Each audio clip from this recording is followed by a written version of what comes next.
the shirt ripping was so funny. Like he comes on screen, he's like, "Run before I kill again." And he's ripping it like a werewolf, and it's so funny. And I'm a psycho, ha. And then I can't tell you how many times I would rewatch the scene where he does the barking, where he just like, and it's again, it's very Jim Carrey.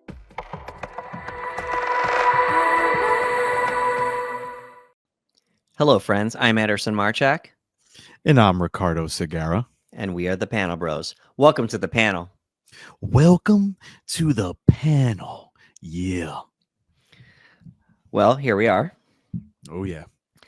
As of this recording, it is December 2024, so it is now Christmas season. And yes, we were chatting, and we decided we were going to see if we could do a few Christmas movie breakdowns for you before the end of the year. And this was the first one that came to mind for me. I shared it with Ricardo. He said he was excited to talk about it. So we're going to get into it now. This movie was directed by Ron Howard. It was released November the 17th of 2000. Today, the Panel Bros are going to be doing a breakdown for Dr. Seuss's How the Grinch Stole Christmas. I was so excited to do this one, obviously for the main reason of the nostalgia. This is one of those movies where I remember seeing this in theaters. This came out in 2000, man. This came out in the year 2000. So quite a bit ago. And I remember seeing this in the theater, and I have that experience with me of like, and I mentioned this to you off the air, of like going to the theater, it being a packed house, and seeing all my friends from school there. Like, we didn't organize this. It was just one of those things. Like, I went with my family, and they were there with their families and their friends, et cetera, et cetera. And I remember seeing my friends in the theater and calling them by name and just being there, was so excited. And then going to school that Monday after that weekend, and everybody talking about it and just being so like, oh my God, how funny was that movie? How great was the Grinch movie and whatnot. So I always have that memory attached to it. And for that, it's like one of my most Christmassy movies. Like, don't get it twisted. I watch a lot of Christmas movies during the season. I'm a big Christmas guy. Everybody knows that. I love it. I think all I'm doing is watching Christmas media for the month of December. I don't break away from it for a second. Friends will recommend something. Oh, can you check this out? And I'm like, is it a Christmas movie? It's not. Sorry. It's going to have to wait till January. So I watch a lot of Christmas movies, but there's something about this one. And again, it might be the nostalgia and what memory I attached it to with, you know, my friends and whatnot. But for whatever reason, man, like this is the Christmas movie for me that when we get close to the day, this is the one that really puts me in that Christmas spirit. So the fact that we get to talk about it and break it down, all the fun stuff. Yeah, man, I'm excited. I remember just how big How the Grinch Stole Christmas got at the time. And for a live action remake of an animated Dr. Seuss project, you know, it was an interesting year too. We're going to talk about that as far as the year in movies. So for it to get as big as it did was just a testament of the material. And of course, something we're going to talk about today, Jim Carrey's performance. Jim Carrey, bro. Look, I remember being so excited, and obviously getting news about movies.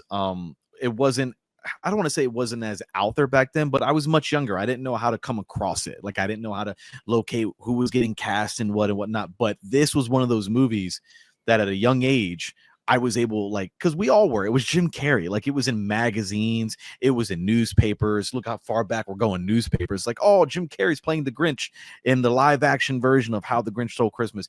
And I remember being so ecstatic. Like, Jim has always been and still is like a genuine movie star. So the idea that they locked Jim Carrey for the Grinch, immediately I was like, oh, this is perfect. Like, this is absolutely perfect. All right, well, let's get started with our plot here. So we have our opening scene. We see Whoville and the Who's, and the narrator, played by Sir Anthony Hopkins. What a pick, bro. Like, you couldn't pick anybody better. Outside of like Morgan Freeman, like Correct. Anthony Hopkins' voice is perfect. Yeah. So the narrator explains how much Christmas means to Whoville. They're out shopping like it's Black Friday. Well, like how Black Friday used to be anyway. Used to be, yes. They're literally throwing money at the cashier. to the point where he has to scream out, "Don't forget your change." This is how obsessed Yeah, with yep. shopping these folks are. There's a countdown showing us, this many days till Christmas. So it's just a phenomenon in Whoville. It's a big deal. We then get our introduction to the Grinch. We see young people knocking on the Grinch's door, say college age students, so to speak, Mhm. and he's scaring them off with an animatronic and the dog barking into it. So moving forward, we do learn that it is the 1000th anniversary of the Whobilation, Yeah, and they pull out the Book of Who to discuss this. And everyone is terrified and believe the Grinch would ruin everything yeah. when when his name comes up. He doesn't reveal himself or anything like that, but when his name comes up and such. So that's our opening scene. Yeah, I love the idea that like even the mention of his name, it's very Voldemort, right? Like he Yeah, who shall not be named. Like you don't mention the Grinch, just the mention of Grinch like causes traffic to stop. And I enjoy that aspect. I thought it was really cool seeing the the young Who's going up the mountain to go. It almost, the Grinch has almost become somewhat of an urban legend where you have these young kids going up the hill and they're like, go knock on the door. Like, are you brave enough to do it? And obviously the guys are trying to impress, the girls. And you have the big animatronic machine with Max the dog, and they fall down and whatnot. And as you mentioned, like this whole town is just so into the idea of commercialism, the idea of just buying everything. Like right. there's one point where you hear one of the Who's mention for maybe I forget how many minutes, he was like, everything is 99% off, and everyone just loses their minds.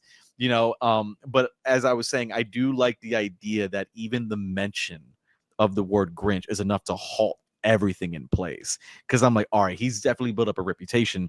So we still haven't really got into it yet, and I'm like, oh, I can't wait to see what the Grinch is going to do in this movie. Right, and they're just building the suspense Mm-hmm. because the appeal of this film was the fact that they cast Jim Carrey as the lead. Oh yeah. So everyone's just anticipating, let's see what he brings to this role. We've already seen what he can do. Let's see what Mm-hmm. he can do with a bunch of prosthetic makeup and Yeah. this costume. As the Who's of Whoville prepare for their beloved Christmas celebrations, the Grinch, a bitter and misanthropic green creature who resides in a cave on Mount Crumpet, despises the holiday and plans to ruin it. We have 6-year-old Cindy Lou Who, played by Taylor Momsen. We will get into Mm-hmm. her filmography in a little bit here. She is disillusioned by the town's obsession with the materialistic aspect of Christmas. She does have a chance encounter with the Grinch at the Whoville post office here. So we're already leaning into the social commentary of the Yeah. Grinch, which it's the extreme consumerism.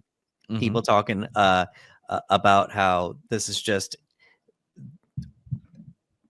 people mainly. I guess we could say it's part of American culture. We're not talking about the Mm-hmm. third world countries, just buy, consume. Yep. So our little glimmer of hope is little Cindy Lou Who.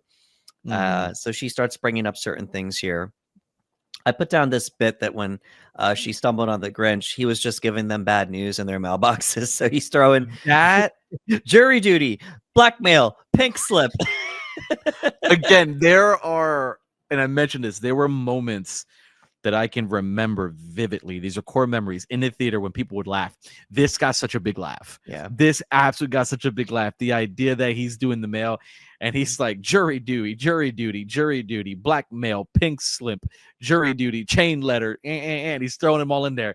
And I don't know why. It's such a small thing, and it kind of set the tone for like the movie. Like we were gonna have not only like great physical humor from Jim Carrey, but there was gonna be some like bits that were dialogue humor and whatnot. And I love this introduction. I absolutely love this introduction because he's like in the corner, like he's like perched up in the corner with Yeah. Matt, and like she's like kind of listening. She knows something's up, and Max sneezes, and he's like Gesundheit, and they have the whole interaction, and she's screaming and he's screaming and she's screaming and he's screaming, and he does the Grinch, and she falls in and whatnot, and he goes, that worked out nicely. And he was gonna leave her. He was so prepared to walk away and leave poor Cindy Lou in this conveyor belt where they're just like packaging and marking fragile and whatnot. And Max is the one that's kind of like, no, we gotta do something. He's like, oh, okay. So this was a fun interaction. This is where I think this is the first time in the movie where we really start to feel, okay, what kind of level of physical humor and voice and tone Jim Carrey was going to bring to the Grinch. So he does save her after she falls into the mail sorting machine, and he was ready to leave her, but the dog's like, "No, you got to go back. Come on, So she drops the line, "If the Grinch is so bad, then why did he save me?" So we're starting to plant the seeds here. We did shift forward a little bit, and we see Cindy Lou do. Let me get the name of the number here. Where Are You, Christmas? Oh, that's a big track in this movie. Yeah, this was huge. This was a big song that came out of this one. Tugging on the heartstrings. And I put down Momsen. She's around 7 years old at the time, so not bad for the age. Yeah. And the main point of it is that it is sung by a child, and it's supposed to tug on the heartstrings a little bit here. So yeah, there's this, and again, it's so interesting that you have a 6-year-old who you would think would be so into the idea of gifts and toys, and that it's her that's kind of just like, isn't there something more? Like, isn't Christmas about something more? And she keeps getting hit with roadblocks. Like, her father's just like, oh, like, this is what it's about, honey. Like, this is that, and then obviously you have her interaction with the Grinch, and even the Grinch is trying to like throw her off the scent a little bit, because that, if the Grinch is so bad, why did he save me? And he goes, is that what you think I was doing? Like, I wasn't saving you. And he like ties her up, and it's like even the Grinch himself is living some sort of like elusive lie where he just like, he can't let her know that there is something good inside of him, the same way that there's something more to Christmas, but no one can see it just yet. And I love that it's like this, it's just a 6-year-old kid that's like, yeah. And so when she has this scene where she's singing, like you said, it tugs at the heartstrings. It reminds me of the scene from Hook when Maggie's singing, where you have this child singing and you're supposed to feel something. It's like that. Like, she's like, where are you, Christmas? Why can't I find you? And from just an ordinary perspective, you're like, Christmas is all around you. What are you talking about? Look at the lights. Look at this. Look at that. But she's kind of like, nah, there's something more there. And I'm like, this is so good, man. It's so good. And I'm sure there's a number of reasons why she was the only person in the whole movie that didn't look like a Who. I know eventually they talk about she hasn't even grown into her nose yet. They do drop that one line, but I would like to believe that Ron Howard made sure she didn't have the makeup on so we could see her raw emotions and kind of, maybe Cindy Lou, who is the audience, trying to connect. And she's the only person that looks like a human being, so to speak. So yeah, that's what I was thinking too. Like, I don't know. I've never thought about it till today when I was watching it.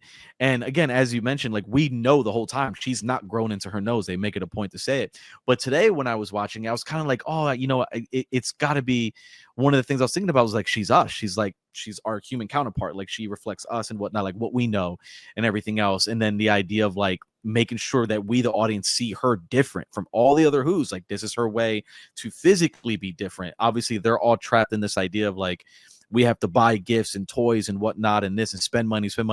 And her viewpoint is different. So it's cool that she also is visually different. So we can make an immediate connection that she is not like every other Who here. So it was cool for Ron Howard to do that. Right. And then without all those prosthetics on her face, we can see all the emotions a little bit more, Curious about the Grinch's hatred for Christmas, Cindy learns from the townspeople, she goes around asking them about him, that he was abandoned as a baby and adopted by 2 elderly sisters in Whoville. So now we get a flashback about the Grinch's childhood here. They spend a decent amount of time here.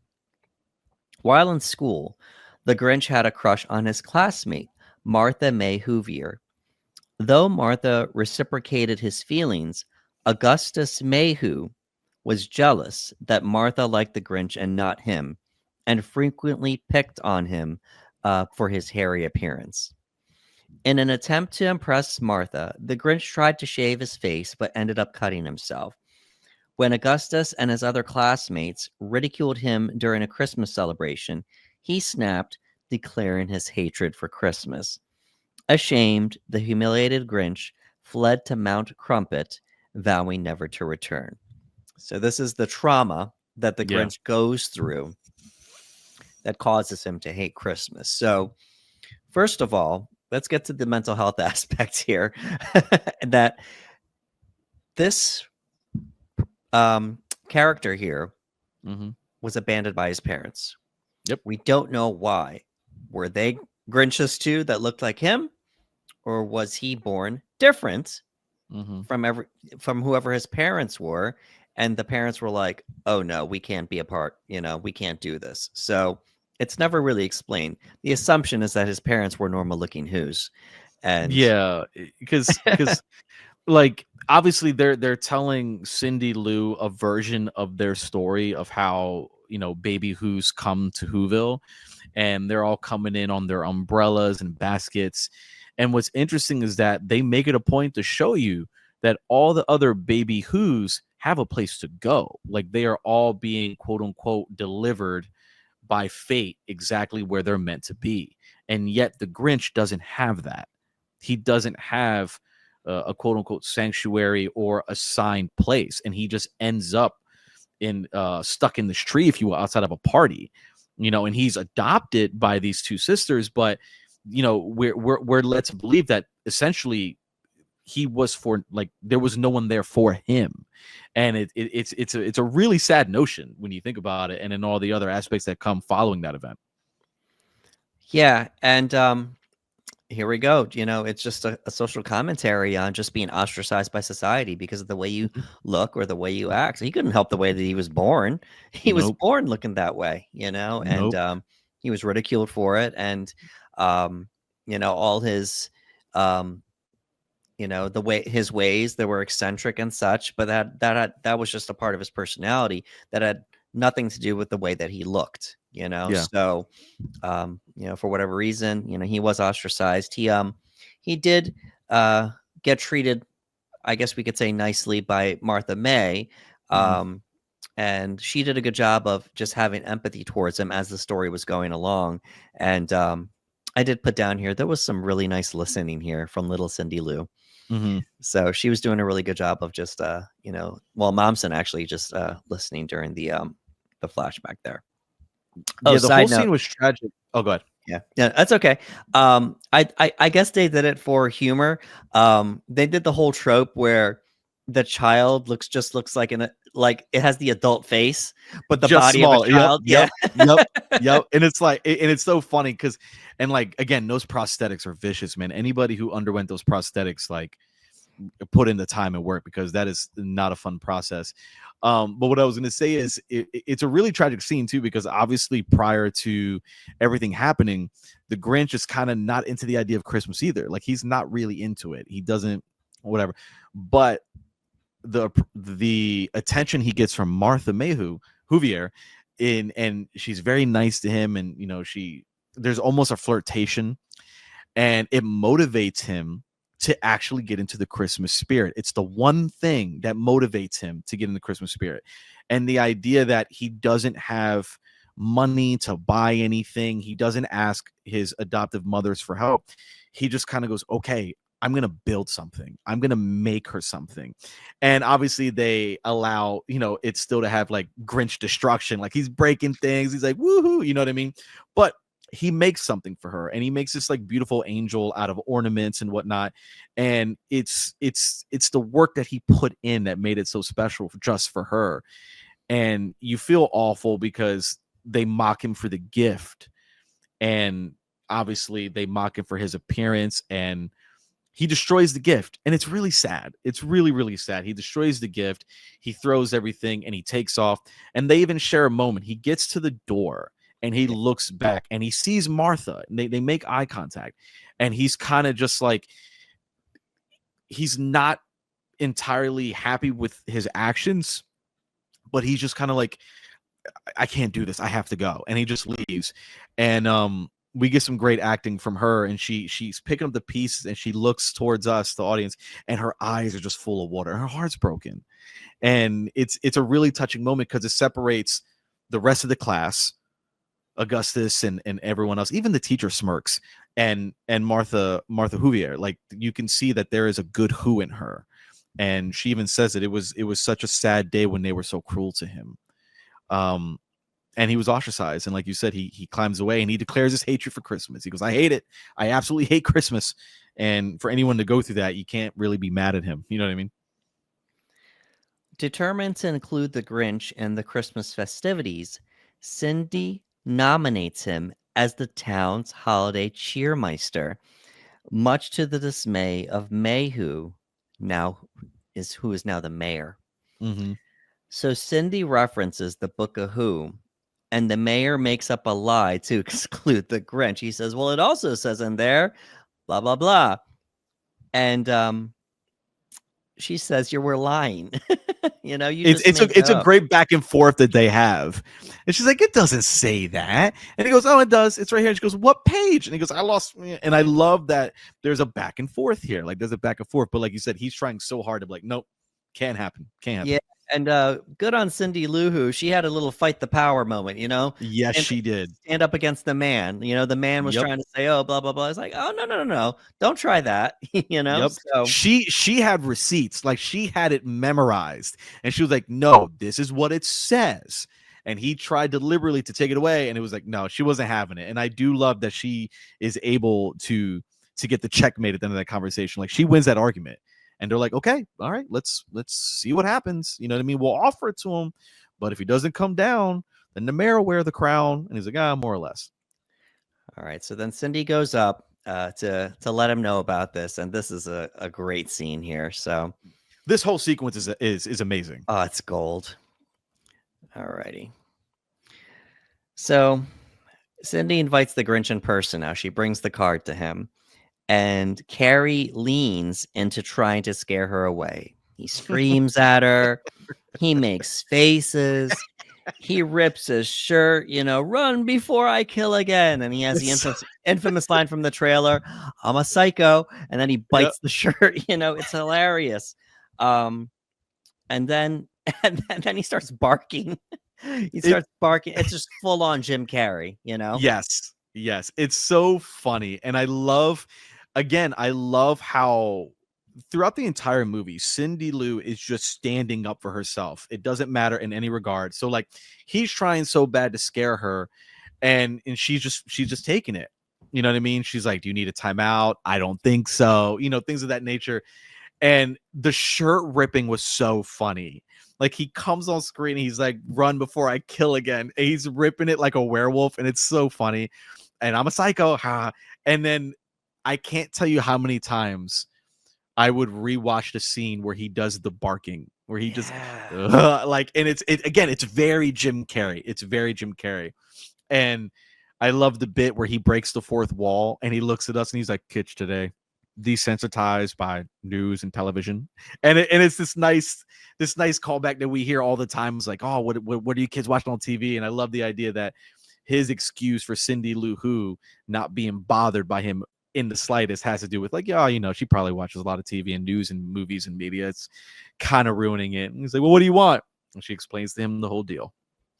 Yeah, and it's a good thing it was written. I'm assuming it was written in the script for her not to be scared, because I don't know about you, but to be a little kid and seeing Jim Carrey acting up like that in front of me, I'm gonna laugh too. So I would venture to say some of those laughs were actually genuine. She wasn't acting, So Cindy talks about the mayor, and then that's what struck his interest there, about beating him at this whole Whomeister thing. So she also mentions Martha May being there. Cindy just turns it on. She's just so charming in this scene. It's great. Yep. She knows what she's doing too. Once he's like, oh, was anybody like emotionally shattered? And she's not really responsive as quick. And he's like, come on, at details. And he's like, well, the mayor wasn't happy. And he's like, oh no. And then now she's like, oh, okay, I get it. And he's like, Martha May will be there. You know what I mean? Like, she got him. And it's like, oh, like, again, Cindy Lou is one of the best characters in the movie. So after she leaves, he starts going through all the motions, like his decision making. Should I do this? Should I not? Et cetera, et cetera. And I did include in here the tablecloth moment here. Yes. So he pulls the tablecloth, but Jim Carrey did it, not expecting for it to do that. He yanked the tablecloth thinking all the dishes and such would go everywhere, but they didn't. But he was supposed to make a mess. So when he comes back to throw the cups and the dishes and everything off of the table, it's an ad lib. It's such a good one too. It's such a good one, man, because he could have absolutely just walked away with that bit, like just like, oh, the Grinch actually got it, and the idea that he got it and was like, no, and he comes back and he flips the table and throws everything off. It's a perfect it's a perfect take, and I'm like, yo, that's good on your feet thinking right there. Yeah, like he yanked the tablecloth thinking, oh, it's just gonna go everywhere. It's like, oh no, I actually pulled the trick off. You know, Yeah, he got so it. Like, if he was trying, probably wouldn't have got it. Like, it's one of those things that he just so effortlessly did it because he wasn't trying to do it, and he just yanked it and threw it, and it was fantastic.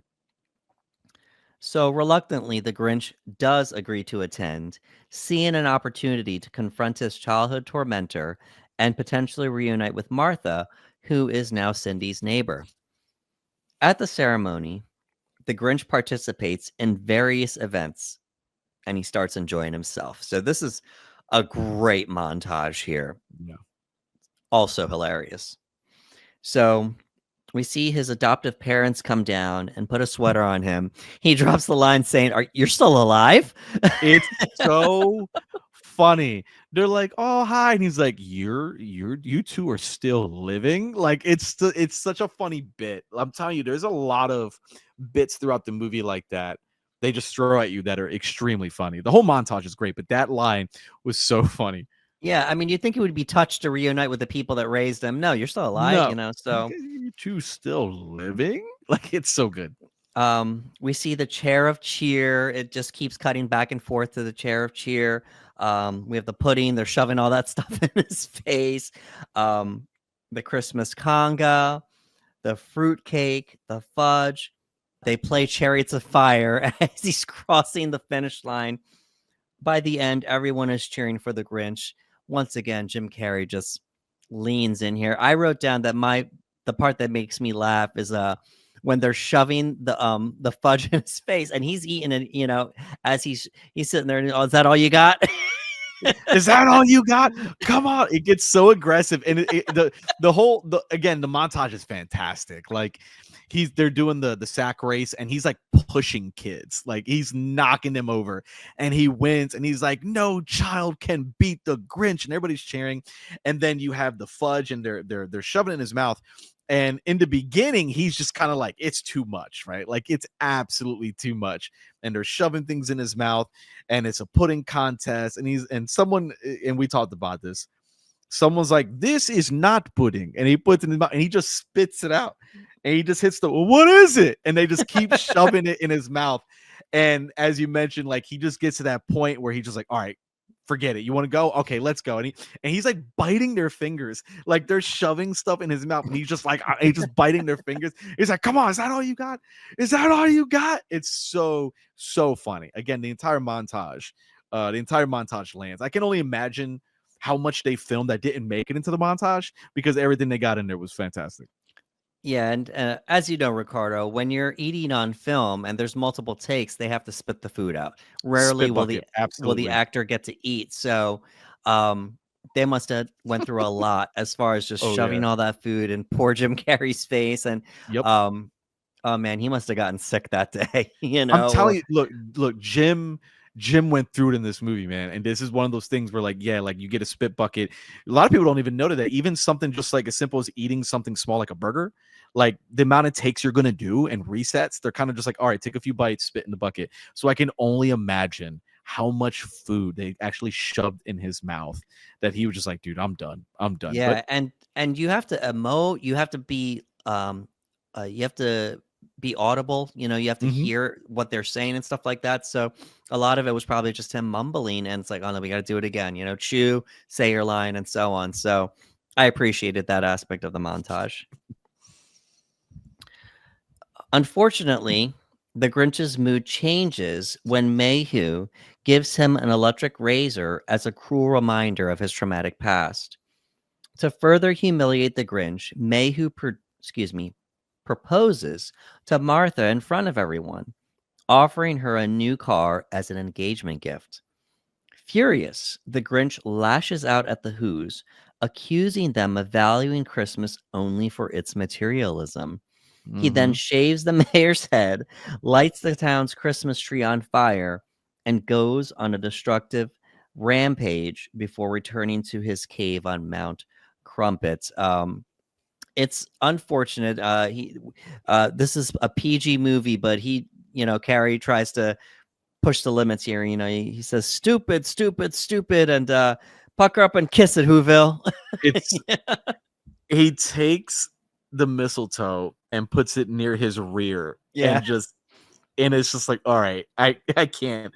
The entire this whole sequence again is another home run for me. Yeah. But I absolutely loved that he points out the materialism. Like, they're only into Christmas for the gifts. And it's a great scene because they're listening.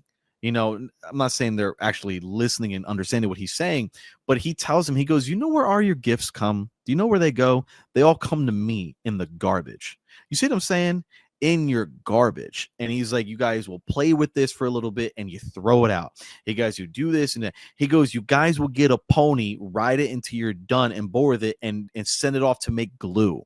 He goes, none of these mean anything. All you care about is gifts. You know what I mean? And it's just like, again, he's pointing out that theme that's in the movie, and everyone's just too busy and distraught by just how shocking everything is to actually hear what he's saying. And as soon as he does the pucker up and kiss it, Whoville, absolute chaos. Right. Absolute chaos. This is where he takes someone's alcohol, and all of a sudden he's got a flamethrower. Don't ask me where. It doesn't matter. He's got like this mini. It's a lighter, but it's ridiculously big because it's Whoville, and he blows into the Christmas tree. It explodes. It falls to shambles. He's so excited. Some of the shots reminded me of like a disaster movie where Ron shot it specifically where the camera would be really close on some of the Who's faces, and they were running in slow motion, just screaming, just absolute Yeah. like just something you would see in a disaster film. And you have a bunch of jokes hitting here and there. One of my favorite jokes, and I talked to you about this off the air, is when all this is happening. He's trying to flee the town. He's trying to get out of Whoville, and there's a taxi, and he does the whole taxi, and the taxi keeps going, obviously because the Grinch is a nuisance and causing chaos. And the Grinch drops this line. He just goes, "It's because I'm green, isn't it?" And it's so funny. It's so funny. That got a big laugh in the theater, a ridiculously big laugh, followed by what I think is easily one of the funniest moments in the movie, where he hijacks a very, very small car. Right. There are these Who's that are probably legit only not even a foot tall. They're very, very tiny. And they play with the idea where he stands in the middle of the road, he puts his hand up, and the car stops, and then he puts his hand down because they're just at his feet. And he's like, you might want to scooch over. And like they have to hightail it. He's like, you did the right thing. And you have this, Jim Carrey's not a small guy, man. Jim Carrey is over 6 feet tall. So they got him in this really small car, and he's driving, and he accidentally crashes. And you see the hubcap spinning, and Jim Carrey in Jim Carrey fashion has his leg all bent up to one side, and he's all discombobulated and whatnot. And you see the spark underneath the vehicle, and he yells out, "It's gonna blow." And I remember thinking, okay, and they're doing the slow motion action movie shot, and he's running, and they're building it up, and I'm like, okay, it's going to be a very small explosion, right? Like, that's what we're getting. We're going to get the whole poof, and that's the joke. I'm like, that's going to be the joke. Nah, just like I said to you off the air, they give us an Oppenheimer explosion. In this small car is this gigantic action movie, Michael Bay, Zack Snyder explosion. And they do the whole Jim Carrey as the Grinch just flying through the air and just and I remember the entire theater just absolutely losing it. It's easily one of my favorite bits in the entire movie.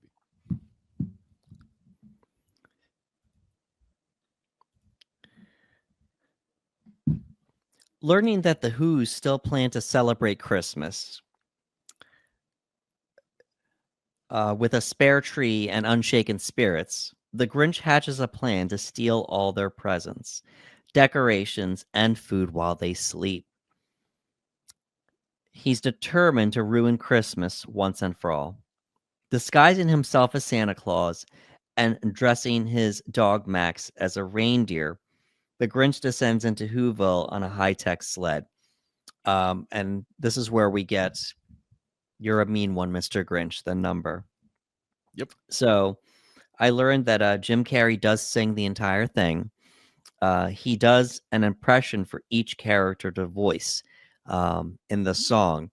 And I read that he recorded it with Busta Rhymes, of all people. Yes. So I've heard this track. I've absolutely heard the track with him and Busta Rhymes. And I'm like, the idea that there's a track with Jim Carrey and Busta Rhymes is amazing. Yeah. By the way, not bad singing, by the way. Nah, Jim can go. Jim got pipes, man. Yeah, pretty decent. So he starts by sneaking into Cindy Lou Who's house, and when Cindy catches him stealing their Christmas tree, he lies, pretending to be Santa, taking the tree for repairs, and he escapes. And we get the heartstrings moment here. Santa, don't forget the Grinch. I know he's mean and hairy and smelly. His hands might be cold and clammy, but I think he's actually kind of sweet. So, sweet. You think he's sweet? Yeah.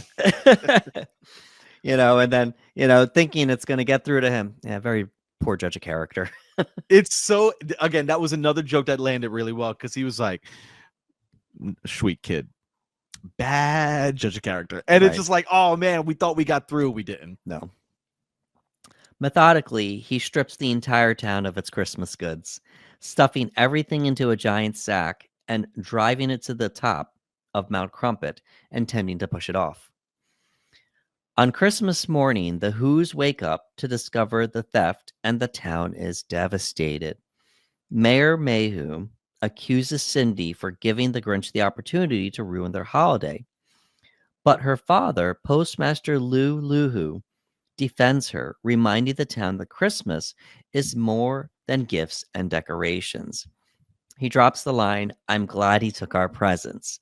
And he says it's not about all the presents and the things, the gifts, it's and the celebrations and all that. It's about the spirit of Christmas. And he says, I don't need anything more than my family. So nice moment here. Inspired by his words, the Who's come together, join hands, and begin singing Christmas carols, showing that their spirit remains unbroken. As the Grinch prepares to push the massive sack off the mountain, he hears the Who's singing below and realizes his plan has failed. Struck by the true meaning of Christmas, the Grinch's heart literally grows 3 sizes. He mimics a heart attack here, and he is overcome with emotion. He starts ugly crying. So, it's so good. It's another great moment here. And we've seen the animated version, the old school one, obviously. And, it's just a quick scene, the heart grew 3 sizes, and you see, and Jim, he's like, no, I got to do something for that. And he mimics a heart attack. Yeah. The whole thing was great because, like, again, the movie does a good job of when it wants to pull your heartstrings, it does. And you have the Grinch who's upset and angry. And he's like, it didn't work. I don't understand. I did everything that would destroy Christmas, but it came just the same. I don't understand it. And then he says he looked puzzled, and he starts to think, and he thinks, and he goes and he hits the lines, and I don't know it verbatim, but he does the whole thing like, perhaps Christmas doesn't come from a store. Perhaps Christmas means a little bit more. And it's such a good line. And like you said, heart attack city. he flings himself like 6 feet. Like he Yeah. goes crashing into rock. He's rolling everywhere. He's kind of just like, oh my God, his legs are shaking. He's trembling. He's falling over. He's doing spins in the way that you would expect Jim Carrey to do this. And you know, it grows 3 sizes. And I love this shot. I absolutely love this shot. He sits up and he just starts crying, you know, an exaggerated fun cry. Like, he starts crying, and all of a sudden, it's like he's seeing the sun rise for the first time ever, like actually seeing it. And like the sun starts to rise, and the score is swelling up, and there's no dialogue, and you just feel it. And I was like, oh, this is so good. Like this is that Christmas spirit he's feeling for the first time. And he kind of leans over to Max, and he's like, and I'm leaking, like he's crying, and he doesn't understand the idea. And I love that he looks at Max. He's like, oh, Max, I love ya. And the dog tackles on him, and he's kissing him, and he's giving him licks and whatnot. And this was a great joke too, because then the Grinch does the whole like, all right, that's enough. All right, okay, what, one step at a time. Like it's too much too soon. So this was a nice bit. We got our emotional bit, and then we still make sure like our comedy and humor is intact.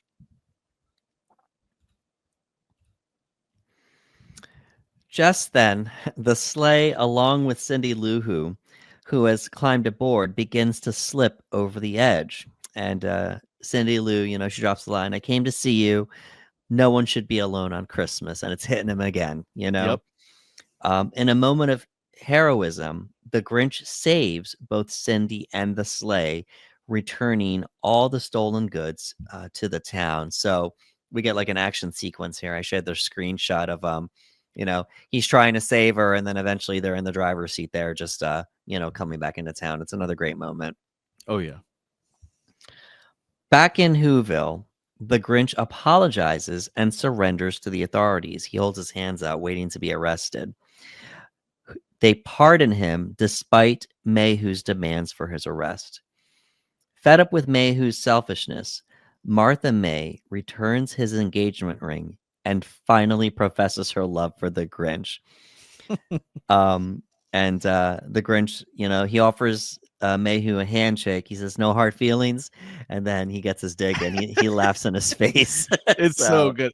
It's such a fun little moment, because obviously, yeah, like he turns himself in and he goes, I'm sorry. And the authorities are like, hey, like Augustus is like, you heard him. He admitted to it. And he goes, I did hear him. He said he's sorry. You're not going to arrest me. Blind me with pepper spray. And Augustus is like, blind, you know, use the pepper spray.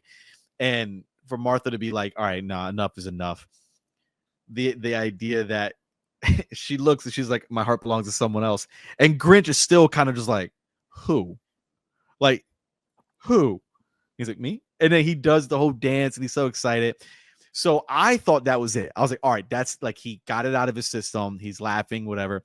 And then he's like, no hard feelings. And he shakes his hand, and he does the most obnoxious laugh in his face, just full on. And it's so funny. He points, and then he comes and he's like, oh, cheer up, dude. It's Christmas. And it's really, really, really funny. So in the end, the reformed Grinch invites the Who's to celebrate Christmas in his cave, where he personally carves the roast beast at the feast, now embraced as a part of the Whoville community. So he finally gets accepted.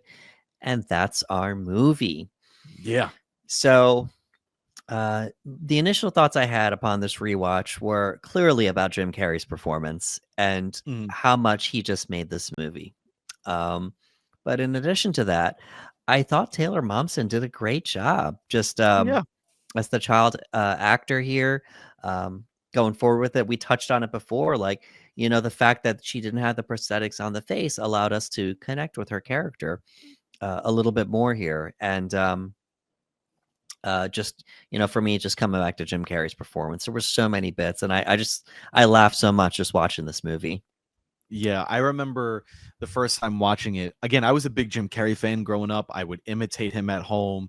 I would try his jokes and whatnot. I would try to do the facial expressions the way he can do it, because that guy's Clayface. Like, he can do anything with his face. And I would try when I was younger. So I remember seeing it in theaters for the first time and thinking, there's no one who could have done this except Jim Carrey. You know, It was that feeling that I had. from his performance. Because one of the things about Jim Carrey, as we know, like his money is his physical humor and his face. The things that he can do with his face are so interesting, unique, and special that I'm like, when you cover him with that much prosthetics, that is a challenge, and he was still able to nail it. And it's like, man, no one could have done this. And I remember, as I mentioned to you, like I became almost obsessed with the character of the Grinch because of the movie.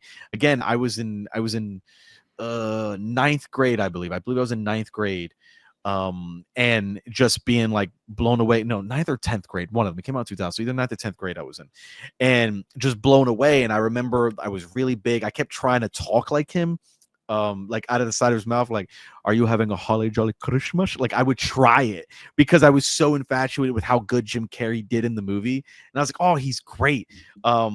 And we couldn't stop talking about it, man. Like I remember going to school on that Monday and all my friends and myself like talking about how fun it was. And this was one of the first times that I can recall watching an adaptation from an early cartoon or a book that I saw in the theater and walked away going, "Oh, these things are possible." Like we can take these movies that are classics or animated films and we can make them live action. If you'd asked me years prior, I'm like, I don't think you could do that. Is that something that you can do? But with a talent like Jim Carrey playing the Grinch, it was totally possible. And from that moment on, I was like, oh, as long as we have the right people for the job, we can absolutely do it. How the Grinch Stole Christmas was a box office success. It had a budget of 123 million, and worldwide it ended up making 346.5 million to date. Mm-hmm. I did want to talk about the box office that year because I stumbled onto a couple things. As far as the domestic box office, it ended up making 251 million. It ended up being the number one domestic movie. So number one United States box office for that year of 2000. Nice. Worldwide, just that year, 345 million. So it ended at number 6. Here's the top 5. Dinosaur, another kids movie, Mm-hmm. 349 million. And then we have What Women Want, a comedy. Well, At Mel 300, Gibson. All yeah, right. Yeah. 374 million. Then we have Castaway with Tom Oh, Hanks. that was a big one. I remember Yeah, that. 429 million. Number 2 was Gladiator, which we recently did a breakdown for. That was a 460 million. And the number one movie worldwide for 2000 was Mission Impossible 2 at 546 million. Cool. Yeah, so pretty cool company for the Grinch to be in. Yeah, 100%. Like again, I remember Castaway being huge. So again, a Castaway, like you got a Tom Hanks movie, you have a Tom Cruise movie, you had a Mel Gibson movie, you had a Jim Carrey movie. You know what I mean? Like these were all stars. These were all big names. So it is pretty cool that the Grinch was up there with some heavy hitters, especially being like a family movie, a holiday season movie. So yeah, it's great to know that it did that well when it came out. How the Grinch Stole Christmas also made some noise during awards season. It was nominated for 3 Oscars. Good. So Good. it was nominated for Best Production Design and Best Costume Design, and it ended up winning the Oscar for Best Makeup and Hairstyling. Good, because that was incredible. Yeah. I had it in front of me here. Okay, just give me a second. Mm-hmm. I wanted to tell you the other ones that it beat out here. Just one moment here. So it beat out Shadow of the Vampire, and it also beat out, here's a deep cut, The Cell. Ooh, with Jennifer Lopez. Yes. Yes. Yeah, I remember The Cell. Okay. So there's the deep cut. All right, let's move on with some trivia here. And you mentioned this to me off the air, so we did have to talk about it here. Absolutely. Yes, that is so important. So what you're looking at here is Ron Howard dressed in the Grinch costume. Producer and director Ron Howard was so thankful for Jim Carrey putting up with the uncomfortable hours to apply his makeup that during filming, he put on the Grinch suit with full makeup and directed one day with the suit on. He intended this to be a show of appreciation to Carrey. However, when Carrey saw Howard in full Grinch outfit, he was angered, believing that it was a stunt double who looked nothing like him. He's like, "Are you got me a stunt double? What are you guys doing? What are we doing here?" Like, Yeah. it was really cool of Ron, and I know that. I hope no one says, "Oh, well, he only did one day," and it's like, well, it's he did him doing it at all Right. is pretty incredible because obviously everyone working on a set is doing a lot. Like everyone's doing a lot. Jim is doing a lot of heavy lifting under all the prosthetics, the amount of extras, the cast, the people working behind the scenes. Everyone on a movie is working extremely hard. So the idea that Ron Howard, the director, who's got all of this on his shoulders, as well as Jim Carrey and the rest of the cast, he doesn't have to do that. They already have so many jobs and so much pressure already. So for him to go above and beyond to do that was a really, really sweet gesture considering what we know, everything Jim went through, just that whole ordeal and process with all those prosthetics on. The prosthetic makeup Jim Carrey wore took about 2 hours to apply and 1 hour to remove. Jim Carrey revealed in the Graham Norton show that he felt so confined in the uncomfortable in the latex skin that he sought counseling from a CIA agent who taught him torture resistance techniques. So 2 hours to put the makeup on, 1 hour to take it off, but it was just so confining, especially on the face area, that he had to learn about how not to feel tortured while he was wearing that thing, for hours on end. That's such a wild concept because obviously we've heard of other situations with prosthetics where some people are in a chair 3 hours, 4 hours, 5 hours. Yeah, even more. So when you hear 2 hours, instinctively you go, "Oh, that's not that bad." Like when it wasn't necessarily the process of applying, as you said, it was just so constricting and everything, and especially for Jim Carrey, who has to be so expressive with his body, with his face, he has to challenge the prosthetics that he's wearing to get that out. And I can't imagine how grueling that is. Like the one thing for me specifically was I know the context must have been unbearable because they were specifically measured for his eyes, which is why, like in the image that you pulled up, Ron isn't wearing the contacts because those had to be specifically made to be fit to Jim. And to my knowledge, they were very uncomfortable. I've worked on a set before where I had to wear contacts, nowhere near as long as Jim. Like it was a very short project that I was working on with some people, and they gave me some contacts and they were hard to see through. They were very hard to see through. Everything, my vision was blurred, and it was kind of like a mesh net on my eyes. It was very uncomfortable. And I remember in between scenes, I would just sit with my eyes closed. I didn't want my eyes open. I would wait for us to go and I would open my eyes.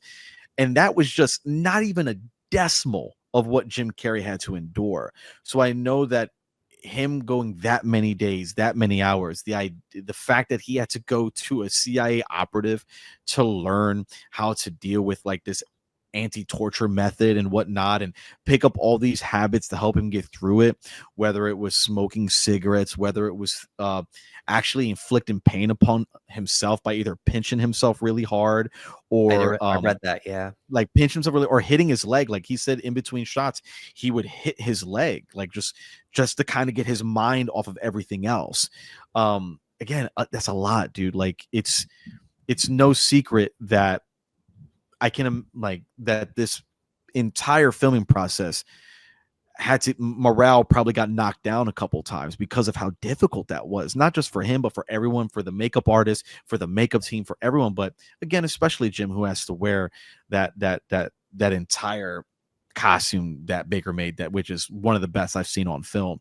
So again, to go back to Ron, I think it was an amazing thing for him to wear it and kind of like, hey, I'm going to wear it. I'm going to direct in it. I'm going to be in this all day.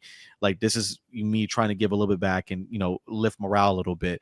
But Jim Carrey, man, like that dude went through it and you wouldn't be able to tell. If nobody told you that he had any issues, you wouldn't know because his performance is that good. Like you would never be able to tell that he had such a difficult time. Yeah, and I think I read that on some days the contacts were so painful that I think he just shot without it, and digitally they had to go back and and color them in. I believe I read that somewhere. The scene where the Grinch is directing his dog, Max, before stealing Christmas is Jim Carrey making fun of producer and director Ron Howard, Yep. imitating his style of directing. Howard found the scene hilarious and decided to keep it in the movie. It's very funny, and you see it right away. Like anyone who's a fan of Ron Howard, you're like, oh, he's doing Ron Howard right now. That's great. Yeah. Here we go. No movie other than this has featured so many characters in heavy makeup and costumes since 1939's The Wizard of Oz. How cool is Yeah. that? That look again. That it's so cool because obviously now you have this almost homage to a great movie like Wizard of Oz, but the idea that you had that many people involved in such a process, again, major shout out to everyone in the effects department, man, that had to make these prosthetics for everyone, be fitted for everyone, and they look great. Like they look great. Like they don't look like they're too difficult to on the actors, if you will. Like this, it doesn't seem like a lot of actors are like, oh my god, this is so much. Again, like Jim Carrey had to go through a grueling process. This seemed like it was much easier of a process than everybody else, but it's so cool that the amount of numbers that they had. Again, in today's day and age, let's be real, in today's day and age, you probably have 20 and then they would CGI the rest. Right. Like you might get a visual effects crowd of like, oh, we don't need that many who, we'll just make it look like there's more. This was like, nah, like they had a lot of people under this makeup, and that's dope, man. I love that. Yeah. The only other film or films I could think of would probably be Lord of the Rings. With the with the orcs and the Uruk-hai and all those people. I'd be curious to see where the numbers match up to see, because and that's another thing. For me, and don't worry, folks, we're getting there. But with the Lord of the Rings trilogy, that what makes those movies so special is that they actually had people in costume. Yep. And that's what made this movie special. It wasn't a CGI affair. So, I mean, let's be real. Again, if this movie was never made then, was made today, it would be motion capture. And I'm not taking anything away from motion capture. Motion capture is incredible. Like motion capture can look amazing, and then sometimes you can be taken out if something doesn't work really well. Again, one of my favorite things with motion capture is the Planet of the Apes trilogy. Right. It gets better every movie. So hopefully, if this movie had never come out and they made it motion capture, it would look great. But there's just something about the texture. You can feel it when Jim Carrey's hands are closing and you see his fingers and you can see the hair curling up on his fingertips as he closes into a fist. Like little things like that make a difference, and that's great. Lastly here, and you've touched on it, talking about his voice. So apparently his accent in How the Grinch Stole Christmas, it's based on Sean Connery. You can hear it. You Yeah. can absolutely hear it. You can actually hear it. So that's it for trivia. Let's give some love to the cast here. Obviously, we have Jim Carrey as the Grinch. Carrey accepted the lead when he heard a tape of a kid's choir singing the song, "You're a Mean One, Mr. Grinch." Before Carrey was cast as the Grinch, we also had Jack Nicholson, Eddie Murphy, and Adam Sandler. They were all considered before clearly the correct decision was made. Many different, those would have been completely different. And again, and I'm not saying the other actors couldn't have done it in this regard of what I'm about to say, but I don't know if anybody could have shined through the prosthetics as well as Jim did. He shines through those prosthetics, and I don't know if anybody else could have done what he did. So Jim Carrey was nominated for a Golden Globe for the Grinch, and I did put in here, he has never been nominated for an Academy Award, unfortunately. He won 2 back-to-back for his role in The Truman Show and Man on the Moon, but he was not nominated by either film for the Academy. So this was a great performance, and it's pretty cool that the Golden Globes did at least recognize him. I'm glad that they did. Yeah, for at least a nomination here. I had his filmography pulled up, and I did that for a reason, because he was on a run when this movie came out. There was a point where Jim Carrey had like 3 huge comedies in a year span. So yeah, like Jim has his spurts of like moments where he was just on a tear. Yeah. So you're talking about 1994. Mhm. So in 94, he did Ace Ventura, The Mask, and Dumb and Dumber. Incredible year. Yep. And that pretty much just announced him to the world. Um, he went on to do Batman Forever, Ventura, When Nature Calls, The Cable Guy, Liar Liar, The Truman Show, Man on the Moon, and then in 2000, Me, Myself, and Irene and How the Grinch Stole Christmas both came out. Like, what a run, you Yeah, know? dude. So it wasn't like he needed the movie, but in a way, as an actor, he did it to challenge himself, you Oh know? yeah. Yeah, and again, it's great because we always appreciate when actors can do that. And Jim has always been widely known as a great physical comedian, just an amazing star in general. And we saw him take some routes here and there on like getting into drama, comedy, and whatnot. And Jim is a great actor, and sometimes people forget that. And I think again, like like it's a testament to how strong of an actor he is acting through everything he had on, like again, like the process of everything he had to endure and then be on the money. One thing that you'll notice sometimes, and it's always a bummer when we notice it, is when you can see a great actor and they're not hitting the stride that they want in the film that they're in. Whether some people use the terminology like they're phoning it in, right? Like we've heard that before, where you'll see a big actor in a movie and you go, oh, something's off, maybe this is intentional. Are they phoning it in? It happens, right? Like it just happens.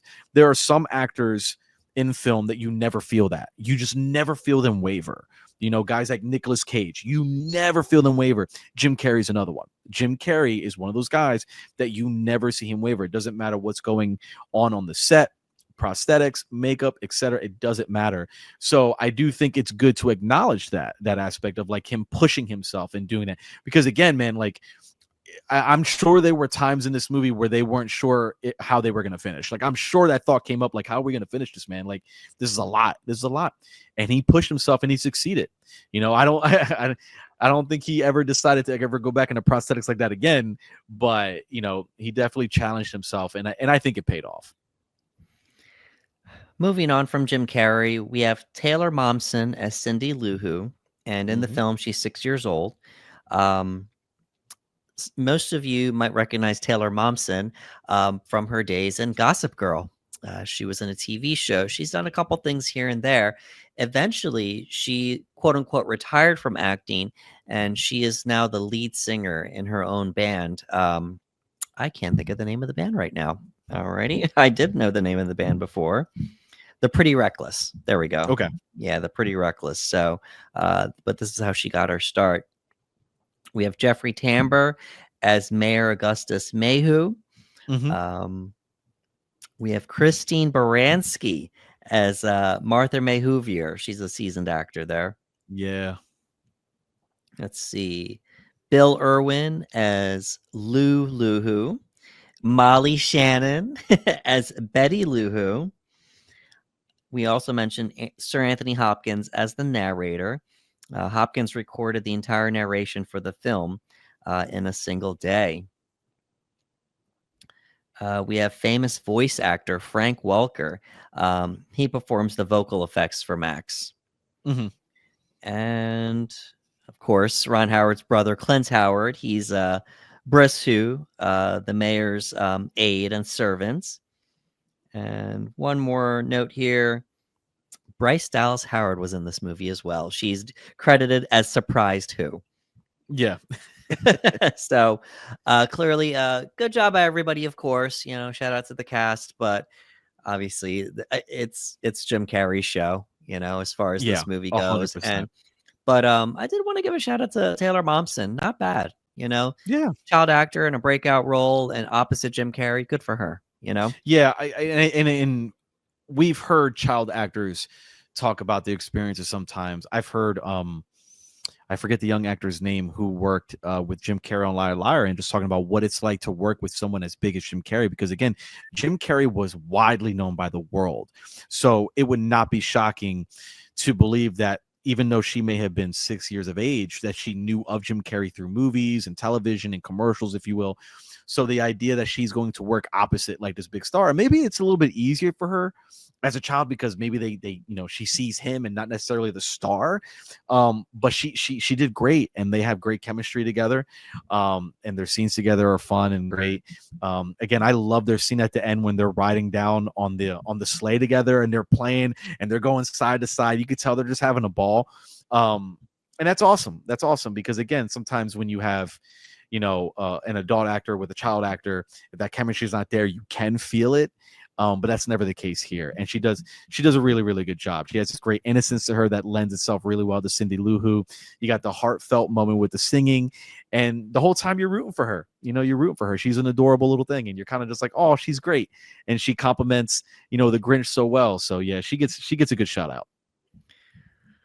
Alrighty, so we're going to start winding down here with our closing thoughts, and I wanted to give some love to Jim Carrey as far as our closing thoughts go, and I wanted to share the piece of him making the face, and it was during the press while he was doing press for Sonic the Hedgehog, and I'm going to share it now.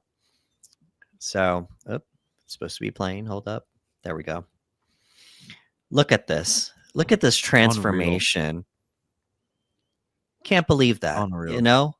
And it's so shocking because here we are thinking that most of the makeup did the work. No, it was him. Yeah. It was him. So he was doing this interview here, but it's just after all these years, he's still showing us like, hey, like he's surprising us. It's so great, and I would urge anybody who has never seen Jim Carrey's early stand-up routines to go look, because a lot of his routines were based on this, the amount of tricks he could do with his face. And I remember this interview from Sonic the Hedgehog where they mention it and he does the face and he says that, they were like, oh, we thought it was the makeup. Like, because again, everyone assumed that the makeup's doing a lot of the heavy lifting, when in reality, as we mentioned, he's working through the makeup. You know what I mean? Like he's coming through, which is why I said, I don't know if there was anyone else who could work through the makeup as well as Jim Carrey, because like his face was elastic. Like the things that he could do with his face, to this day, I still can't do it. Like he has control over each muscle in his face to the 10th degree. It's amazing. And it's just it's a testament to just how talented he is, especially to tap into that this many years later. You're talking this many years later, and just like that, he's able to just tap into the Grinch and pull that face up, a face that he probably hasn't pulled since the movie. And it's like, man, yeah, that's pretty baller. That's great. So I wanted to look up just the awards that he was considered for. So we already mentioned he's never been nominated for an Oscar, but he has 7 Golden Globe nominations. 1995, The Mask. 1998, Liar Liar. Best Actor, Motion Picture, Musical, or Comedy. In 1999, he was nominated for The Truman Show. Best Actor, Motion Picture, Drama. He won for that. In 2000, Man on the Moon, he played Andy Kaufman. Yeah. He was nominated Best Actor, Motion Picture, Musical, or Comedy. He won that. He continued to be nominated. 2001, How the Grinch Stole Christmas. And then 2005, Eternal Sunshine of the Spotless Mind. He was also in 2019 nominated for Kidding, Best Actor, Television Series, Musical, or Comedy. And it got me thinking, is Jim Carrey, like when you talk about the best character actors of a generation or of all time, his name never comes up. But, is Jim Carrey just like an underrated character actor at this point?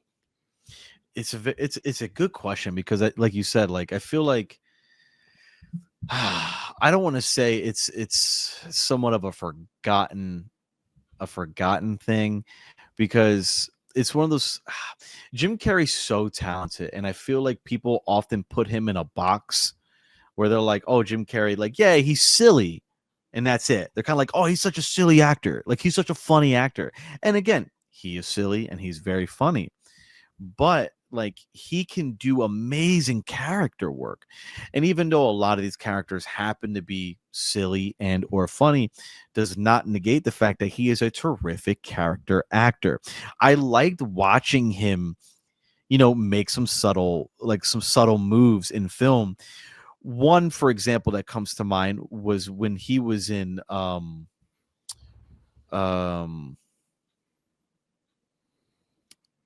I forgot the name of the character, but it's in that. I'm trying not to use profanity, but it's in the title, Kick A. You remember that movie, Kick A? Yeah, I'm yeah, trying not to use profanity here because I'm like, YouTube, don't mock us for saying bad words. I'm trying not to say it.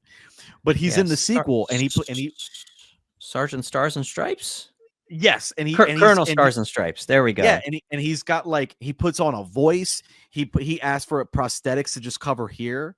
He's wearing a mask, but he put prosthetics here that was very similar to Sin City, Mickey Rourke's makeup. You know what I mean? Just like right here a little bit.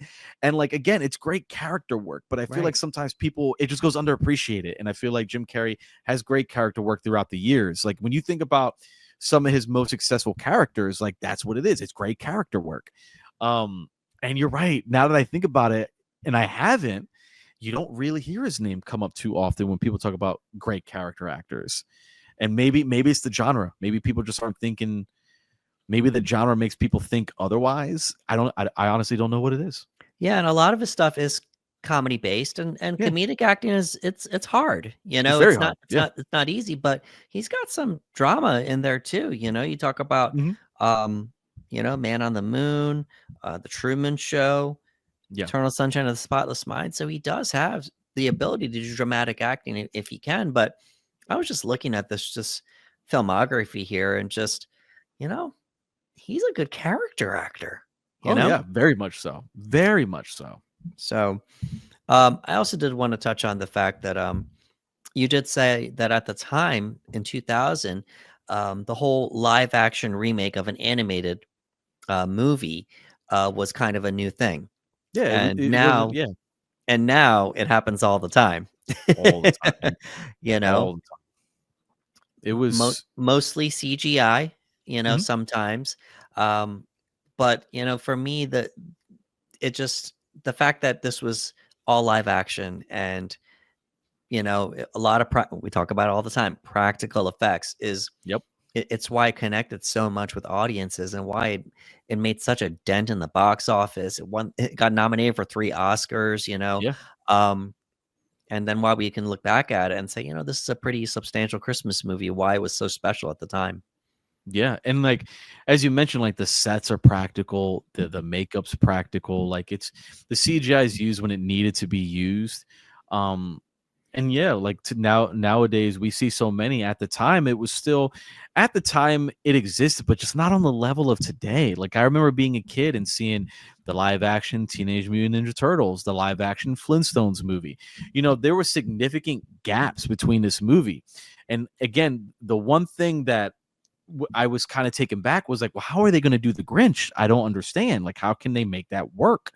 Like, you've got this creature known as the Grinch. How are they going to pull that off? Like I don't understand. And then seeing the trailer, I'll never forget seeing the trailer as a kid. I'm like, oh my god, that looks incredible, And there's just a difference. And I remember this did so well they tried to do more, like they tried the Cat in the Hat with Michael Myers, and it unfortunately didn't hit as hard as the Grinch did for people and fans and whatnot.